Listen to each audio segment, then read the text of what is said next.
10-year anniversary. Yes. Why is it kind of end of one chapter to an extent? Is it just a marketing gimmick? It's just a number with some zeros on, with a zero on. Right. Everyone loves zeros, don't they? I don't know why. 10 fingers, 10 years, 6 albums, Right. 3 careers. What did you think during the height of the Oasis spat? I wasn't really involved, to be honest. But as a band member, both bands got quite a lot out of it. Yeah. Yeah. I mean, again, you don't get anything for nothing. And well, it took us both to the next level, but it also, we both became each other's baggage in a way that it's been a bit irking, really. But what can you do, you know? In what sense? To suddenly get into the tabloids in that way. Well, no, it's just now we're forever. I mean, we're two bands that have very little in common, really. We can't believe very much we do have in common, anything in common particularly. And yet we're forever linked now. Whenever we do something, it's Blur throw down the gauntlet to Oasis, which we're not. You know, we do what we do. Whenever Oasis do something, it's always reply. You know, it's like we're involved in this big game of chess with them in some strange way. You know, we're jousting or something. It's all medieval iconography, all of this. Blur versus Oasis, medieval, spectacular. We should dress up as knights, get on horseback, just finish it once and for all. I challenge them now to a horseback event. I don't know. Kind of passed me by, really. You know, I've never particularly been into football. I quit drinking 5 years ago, so that's my two lad credentials, kind of zero in each box, really. So it kind of passed me by. So I don't know. So what did you think became football anthems, terrace songs? It's not just, I suppose it wasn't just football, was it? It's kind of hockey and all kinds of things. You can't. I'm not anti. You can't be anti the past.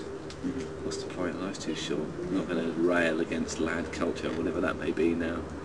I mean, you know, it was made up by Linda Duff of the Daily Star. She made it up because she was bored.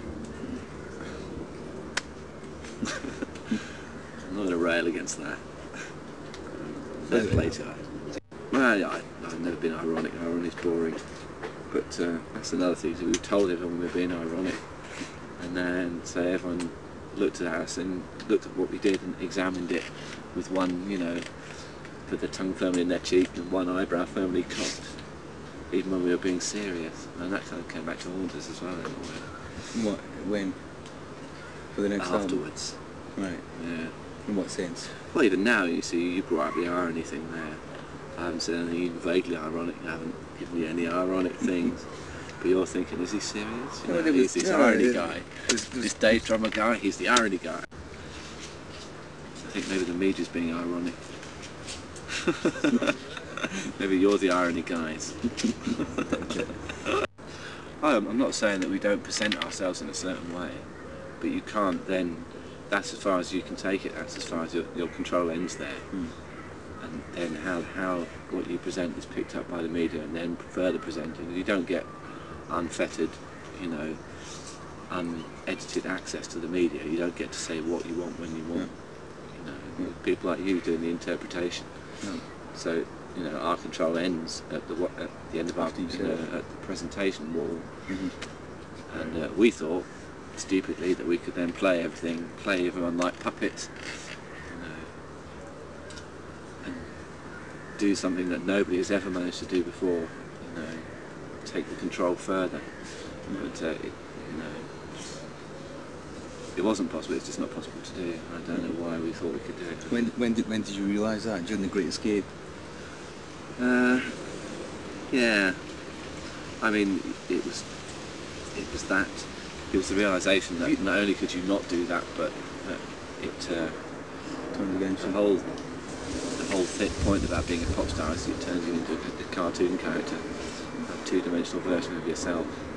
And that only the stupid things that you say in the teenage magazines count for anything. We do what we do. I don't think we're all fairly grown up now. You know, we're not running around screaming, "We are gods, worship us" anymore. There's certainly a few years when we did do that. And I'd like to apologise now, but we've all grown up a bit since then. We're not kind of claiming responsibility for the entire art of Western civilization. Right.